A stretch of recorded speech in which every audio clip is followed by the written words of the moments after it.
자, 오늘은 사람을 낚는 어부라는 제목을 가지고 하나님의 말씀 증거하도록 할 텐데, 오늘 설교 시작하기 전에 여러분들께 한 가지 좀 질문을 하면서 시작을 할까 합니다. 여러분이 가장 존경하는 사람은 누가 있어요?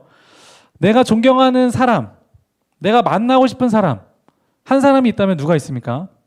아마 마음 가운데에 정말 내가 만나고 싶은 사람, 내가 존경하는 사람, 한 사람 떠올려 보라라고 한다면 아마 믿음 좋은 친구들은 예수님이라고 말할 수 있겠지만, 어떤 친구들은 부모님이 있을 수도 있고, 또 어떤 친구 축구를 좋아하는 친구들은 호날두나 메시 이런 것들을 말하는 친구들도 있을 것이고, 음악을 좋아하는 친구들은 난 하성빈을 만나고 싶다 이런 사람들도 있을 것 같은데, 그죠?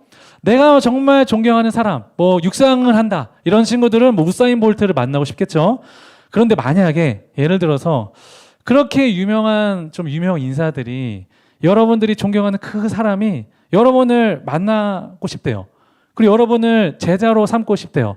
그리고 자기가 가지고 있는 그 팁들을 좀 전수해 준다고 한다면, 여러분 그 사람을 만나겠습니까? 만나지 않겠습니까?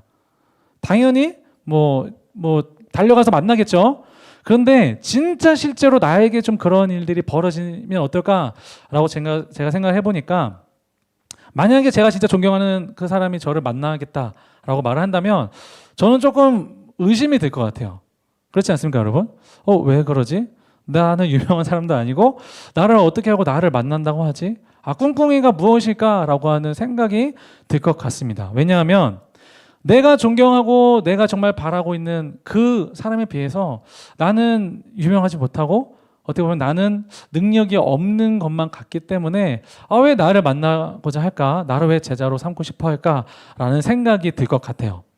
오늘 우리가 읽은 본문에서 예수님이 이제 제자들을 부르시는 장면인데, 아마 그 당시에 제자들이 이런 생각을 하지 않았을까 생각이 됩니다. 함께 우리 본문을 통해서 좀 살펴보도록 할게요. 마태복음 4장 18절 말씀 함께 읽지는 않고요, 제가 읽을 테니까 여러분 어떤 내용인지 한번 눈으로 봐주시면서, 저희 고등부에서는 성경 읽고 탁 덮으시면 안 됩니다. 여러분 아멘 하고 덮으시면 안 돼요. 계속 우리 끝날 때까지, 주기도문 할 때까지 계속 펴놓고 계셔야 돼요. 마태복음 4장 18절 말씀 제가 읽을게요. 갈릴리 해변에 다니시다가 두 형제 곧 베드로라 하는 시몬과 그의 형제 안드레가 바다에 그물 던지는 것을 보시니 그들은 어부라. 아멘. 예수님께서 어느 날 갈릴리라는 지방에 가셨는데 두 제자를, 지금 두 청년을 부르시고 계십니다. 그 두 청년의 이름은 뭐죠, 여러분? 여러분들이 알고 있는 18절 말씀에 등장하는 베드로라 하는 시몬, 그리고 그의 형제 누구죠? 안드레를 부르시는 거예요. 그런데 그 이후에 등장하는 말씀에 이 사람은 어떤 사람이라고 기록이 되어 있습니까, 여러분? 어떤 직업을 가지고 있는 사람들이에요? 이 두 형제는? 우리가 알고 있듯이 어부죠, 어부. 그리고 더 나아가서 21절 말씀에 보면 예수님께서 더 가시다가 두 사람을 더 부르세요. 그 두 사람 누구죠? 21절 말씀에 보면 세베대 아들 야고보, 그리고 그의 형제 요한. 베드로, 안드레, 야고보, 요한. 자, 여러분 저를 따라서 외쳐봅시다. 베드로, 안드레, 야고보, 요한. 다른 생각하는 것 같아서 한번 외쳐보자고 했어요. 베드로, 안드레, 야고보, 요한, 이 네 명의 이제 형제들을, 이제 남자 청년들을 부르시는데, 이 사람들의 직업이 뭐라고요, 여러분? 어부입니다. 어부. 어부가 무엇을 하는 사람이에요? 물고기 잡는 사람. 물고기 잡는 사람인데, 자, 예수님이 왜 이런 사람을 부르셨을까요, 여러분? 왜 어부들을 부르셨을까요? 이 당시에 어부라는 직업이 존경을 받는 직업이었을까요, 여러분? 아마 직업에 귀천은 없다지만, 이 당시에 이 갈릴리라고 하는 지방은, 이 갈릴리라고 하는 큰 호수가 있어요. 사실은 마리 호수지 사실 바다입니다, 바다. 이 갈릴리라고 하는 큰 호수를 끼고 살았던 사람들이 갈릴리 지방에 사는 사람들이에요. 그럼 이 사람들의 주된 직업은 뭘까요? 대부분의 사람들의 직업은 당연히 물고기 잡는 어부. 그러니까 어떻게 보면 이 어부라고 하는 직업은 너무나도 평범하고 어떻게 보면 별 볼 일 없는 직업이었어요, 이 당시에. 자, 그런데 예수님께서 갈릴리 지방을 가시다가 처음 이 어부라고 하는 직업을 가지고 있는 4명의 청년들을 부르시는 거예요. 자, 여러분, 여러분이 예수님이라면 이제 새 시대를 열어가는 이 시점에서 왜 어부들을 부르셨을까요, 여러분? 한번 이 예수님의 마음을 좀 한번 생각해 보시겠어요? 왜 어부들을 부르셨을까?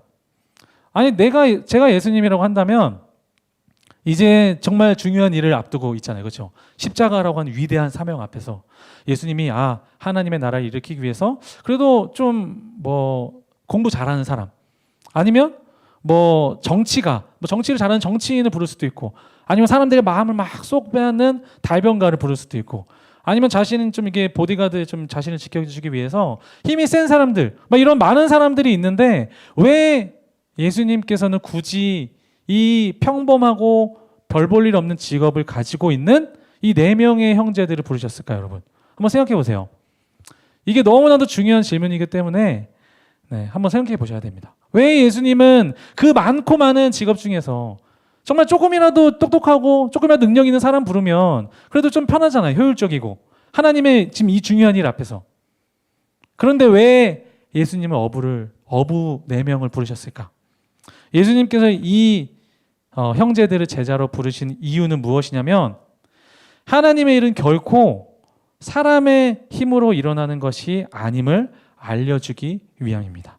다시 예수님께서 이 어부들을 부르신 이유는 무엇이냐면 하나님의 일은 그 사람들의 능력이 아니라 하나님의 능력으로 일어나는 것임을 입증하기 위해서 지금 어부들을 부르고 계시는 거예요.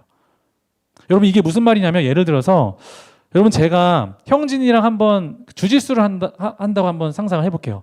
지금 참고로 말해서 이 형진이는 주짓수에서 이제 메달도 따는 이제 아주 주짓수에 아주 실력이 있는 친구예요. 근데 만약에 제가 주짓수를 형진이랑 한다고 한다면 누가 이길 것 같습니까, 여러분? 네, 당연히 형진이가 이기겠죠, 그렇죠? 그런데 제가 조금 이길 수 있는 확률이 조금 있지 않을까요, 여러분? 조금 없나요? 제가 조금 있지 않을까? 예를 들어서 형진이가 너무 피곤하다든지 아니면 코로나에 걸려가지고 이렇게 해롱해롱 해가지고 제가 좀 이긴다든지 아니면 좀 군대에서처럼 가만히 있어라 이렇게 형진아 가만히 있어라 해가지고 제가 형진을 좀 이렇게 압력을 가해가지고 이긴다든지 하는 방법이 있을 수 있겠죠. 그래도 조금의 퍼센트는 있습니다, 그죠? 그런데 여러분 만약에 제가 김동현 선수랑 주짓수를 한다고 한번 상상해 보세요, 여러분. 물론 형진도 잘하지만 김동현 선수는 세계적인 선수잖아요, 그렇죠? 제가 김동현 선수랑 주짓수를 한다면 누가 이길까요, 여러분? 이건 비웃었는데 100% 이거는 그 사람이 피곤하든 말든 코로나 걸리든 말든 그냥 무조건 저는 집니다. 그죠? 왜요? 저는 일반인이고 그 사람은 선수이기 때문에. 그런데 제가 만약에 그 김동현 선수를 시합에서 이긴다면 여러분 다른 사람들은 저의 능력을 믿을까요? 아니면 다른 것들을 좀 의심할까요? 의심하겠죠. 그렇죠? 분명히 어떠한 좀 뒤에서 작용하는 압력이 있었을 거야. 아니 전도사님이 뒤에서 돈을 찔러줬을 거야. 아니면 뒤에서 칼로 찔렀을 거야 하는 그런 의심이 들었을 거예요. 그렇죠? 나의 힘으로는 이길 수 없기 때문에. 여러분 마찬가지로 만약 예수님이 정말 그 당시에 능력 있고 공부 잘하고 말 잘하고 사람들 휘어잡는 그런 사람들을 제자로 불렀다면 아마 많은 사람들이 생각했을 겁니다. 저 제자들이 훌륭해서 이렇게 하나님의 일을 할 수 있었어. 저 사람이 능력이 있었기 때문에 하나님의 일을 할 수 있었을 거야. 그런데 예수님께서 너무나도 평범한 어부들을 부르셨기 때문에 사람들은 인정할 수밖에 없었어요. 무엇을 인정할 수밖에 없었냐면 정말 하나님이 하셨구나. 저 사람들의 능력이 아니라 하나님의 100% 온전한 능력으로 하나님의 일을 저 사람을 통해 하셨구나라고 인정할 수밖에 없었을 것입니다. 여러분 이것이 바로 성경이 계속해서 말하는 진리예요. 하나님은 항상 역사 내내 연약한 사람들을 택하셨습니다. 예를 들어서 형인 에서 대신에 동생 누구를 택했죠, 여러분? 야곱을 택하시고 야곱의 12아들 중에서 막내가 아니죠. 11번째인 요셉을 택하셔가지고 그 가족을 구원하시고 그리고 이세의 많은 아들들 중에서 누구를 택하시죠?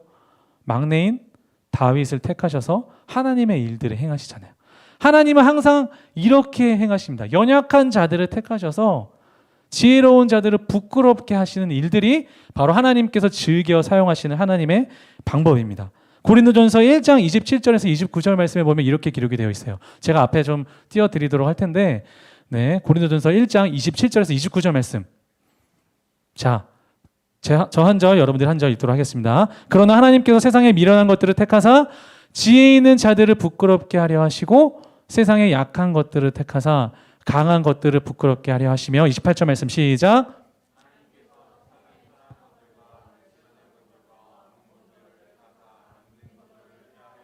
29절 말씀 함께 읽겠습니다. 이는 아무 육체도 하나님 앞에서 자랑하지 못하게 하려 하심이라. 아멘. 바울이 지금 고린도전서 이 고린도 교회에 편지를 보내면서 이렇게 고백을 하고 있는 거예요. 그러나 하나님께서 세상의 미련한 것들을 택하사 지혜 있는 자들을 부끄럽게 하려 하시고 세상의 약한 것들을 택하사 강한 것들을 부끄럽게 하려 하시며 이 이유는 무엇이에요? 29절 말씀에 의하면 이는 아무 육체도 하나님 앞에서 자랑하지 못하게 하려 하심이라. 아멘. 하나님께서 항상 이 역사 내내 하시는 일은 무엇이냐면 연약한 자들을 택하시는 일입니다. 우리 함께 예배드리는 우리 창립교회 고등부 친구들 중에서 혹시 이렇게 생각하는 친구들이 있을지 모르겠어요. 나는 너무 연약해서 나는 공부도 못하고 나는 뭐 다른 친구들처럼 막 이렇게 활동적이지도 못하고 나는 인싸에 비해서 나는 이렇게 너무 부족하고 너무 평범한 것 같아. 나는 부족해서 나는 능력이 없어서 하나님의 일들을 감당할 수 없어라고 생각하는 친구들이 혹 있다면 오늘 말씀을 기억했으면 좋겠습니다.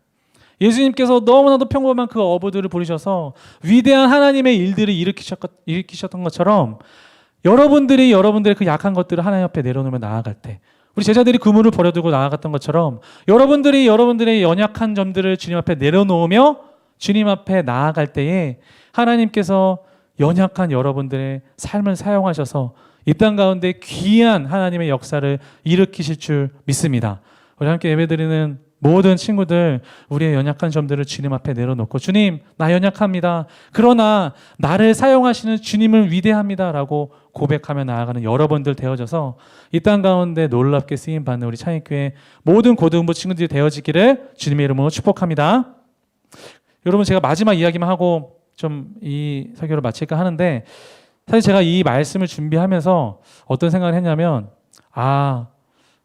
내가 정말 그런 사람이다라고 생각을 했어요. 무슨 말이냐면 사실 저도 MBTI를 맹신하진 않지만 그 수련회 때 알잖아요. 이제 수련회 MBTI별로 막 모였었는데 INFJ끼리 이렇게 모였는데 그 중에서 이제 가장 듣기 싫은 말이 무엇이냐라고 이제 친구들한테 물어보니까 친구들이 무엇이라고 대답했냐면 진지충이라는 말을 가장 싫어한대요. 저도 진지충이라는 말을 굉장히 많이 들었거든요. 사실 저는 되게 진지한 사람은 아닌데 사실 친해지면 굉장히 진지한 사람이 아닌데 사람들이 이제 겉의 모습을 보고 저 사람이 진지충이다. 이게 낯을 가리는 모습을 보고 진지충이다라는 말을 많이 했었는데 저도 사실 이런 제 모습이 굉장히 싫었던 때가 있었어요. 너무 이렇게 내향적인 것 같고 너무 좀 낯을 가리는 것 같고 나도 막 다른 이렇게 과 대표나 대학교 가면 아니면 반장들처럼 막 이렇게 사람들도 이렇게 막 재미있게 말하고 막 유머러스한 사람이 되고 싶은데 나는 그러지 못하는 것 같아 라는 생각이 들 때가 많이 있었어요. 특히 이런 생각이 좀 심했을 때가 언제냐면 제가 처음 이제 신학을 시작하고 전도사로서 사역을 시작할 때 전도사로서 사역을 시작하는데 막 동기들은 막 진짜 어마무시한 친구들이 많이 있는 거예요. 어떤 친구들은 막 설교를 너무 잘해 설교를 너무 잘해서 그 친구들은 막 설교 준비도 잘 안 하는 것 같은데 설교를 막 너무 잘하고 말도 너무 잘해서 사람들 막 휘어잡고 막 이런 모습들을 보기도 하고 또 어떤 친구들은 거의 개그맨처럼 사람들 웃겼다가 막 울렸다가 막 이런 모습들을 보면서 저 사람들은 사역을 참 잘하는데 나는 왜 이렇게 부족할까? 나는 왜 이렇게 연약할까? 하나님 앞에 막 그렇게 토로하면서 하나님 나는 이 길을 가는 게 맞나요? 나는 이 길을 가는 게 정말 맞을까요? 저는 이 길을 못 갈 것 같아요. 저는 말도 잘 못하고 공부도 잘 못하고 저는 못하는 게 너무 많은데 왜 하나님 저를 택하셨습니까? 라고 하는 그러한 좀 의심을 했을 때가 있었습니다. 그런데 그런 생각이 들었을 때에 하나님께서 항상 저에게 주셨던 마음은 무엇이냐면 성경에 기록된 하나님께서 하신 일들 또 예수님께서 제자들을 부르실 때 하셨던 그런 말씀들과 그러한 사역들이에요. 오늘 말씀에서처럼 예수님은 항상 연약한 자들을 택하셔서 위대한 일을 하심을 믿습니다. 하나님께서는 미련한 자를 택하셔서 지혜로운 자들을 부끄럽게 하시는 줄 믿습니다. 우리 함께 예배드리는 모든 창립교회 우리 고등부 친구들 마음 가운데 나의 마음 가운데 너무 연약해서 너무 부족해서 주님 앞에 쓰임받을 수 없다라고 생각하는 친구들이 있다면 오늘 말씀을 기억하며 하나님께서 항상 연약한 자들을 택하셔서 놀라운 기적의 일들을 행하신다는 것을 여러분들 꼭 기억하고 하나님 앞에 나아가는 우리 여러분들 되어져서 주님 앞에 놀랍게 쓰임받는 여러분들의 삶이 되어지기를 주님의 이름으로 축복합니다.